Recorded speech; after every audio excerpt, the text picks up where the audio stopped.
একদম কাঁচা আমের মিষ্টি আচারের জন্য প্রথমে আমি আমগুলোকে ধুয়ে এইভাবে লম্বা লম্বা করে কেটে নিয়েছি। তারপরে এখানটায় জিরে, ধনে, মৌরি আর পাঁচফোড়ন একসঙ্গে নিয়ে নিয়েছি। আর এখানে আমি নিয়েছি প্রায় 1 কিলো মতো চিনি। আর আমাদের এই মশলাগুলো লাগছে, তো মশলাগুলোকে এখন প্রথমেই একদম খোলা কড়াইতে ভেজে নেব, কোনো রকম তেল দেব না। হালকা যখন এই মশলাগুলো থেকে স্মেল চলে আসবে তখন এটাকে নামিয়ে ঠান্ডা করে নেব। এবার কড়াইতে জল দিয়ে তার মধ্যে পরিমাণ মতো লবণ দিয়ে নাড়িয়ে চাড়িয়ে এবার কাঁচা আমগুলো এর মধ্যে দিয়ে সেদ্ধ করে নেব। এরপরে যে মশলাটা ছিল সেই মশলাটা ওই যে আমি নামিয়ে নিলাম, ওটাকে ঠান্ডা করে তারপর মিক্সার জারে মিক্স করে নেব। আমটা আমার সেদ্ধ হয়ে গেছে, এখন এটাকে জল ঝরিয়ে নামিয়ে নিয়ে কড়াইয়ের মধ্যে একটুখানি তেল দিয়ে দিলাম।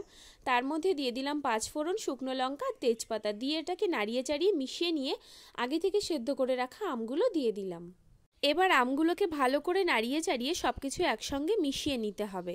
তো আমি সব কিছু ভালো করে মিশিয়ে নিচ্ছি। এরপর এর মধ্যে অ্যাড করে দেবো একটুখানি জল, যাতে চিনিটা কড়াইয়ের সঙ্গে লেগে না যায়, এই জন্যই জলটা দেওয়া। এবার এর মধ্যে 1 কিলো মতো চিনি দিয়ে দিলাম। এবার চিনিটাকে ভালো করে এর সঙ্গে মিশিয়ে নিচ্ছি।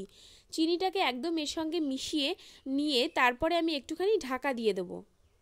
এখন ঢাকাটা খুলে আরেকটুখানি নাড়িয়ে দিলাম। দেখতে পাচ্ছ যে চিনিটা প্রায় গলে এসছে। এবার পরিমাণ মতো লবণ আর হলুদ দিয়ে দিলাম, দিয়ে এটাকে নাড়িয়ে চাড়িয়ে নিচ্ছি। এরপরে এটাকে এইভাবেই হতে দিতে হবে আর বারবার করে নিচে দিয়ে নাড়িয়ে দেখতে হবে যাতে তলা দিয়ে লেগে না যায়। এরপরে আগে থেকে যেই মশলাটা ছিল সেটাকে আমি মিক্সার জারের মধ্যে দিয়ে এরকমভাবে গুঁড়ো করে নিয়েছি। এই পর্যায়ে এবার গুঁড়ো মশলাটা আচারের মধ্যে দিয়ে দিতে হবে। এবার দেখতে পাচ্ছ মশলাটা কত সুন্দর হয়েছে। এবার এটাকে ভালো করে নাড়িয়ে চাড়িয়ে একসঙ্গে মিশিয়ে আর 5 মিনিট মতো জাল দিলেই হয়ে যাবে আমাদের মিষ্টি আচার রেডি।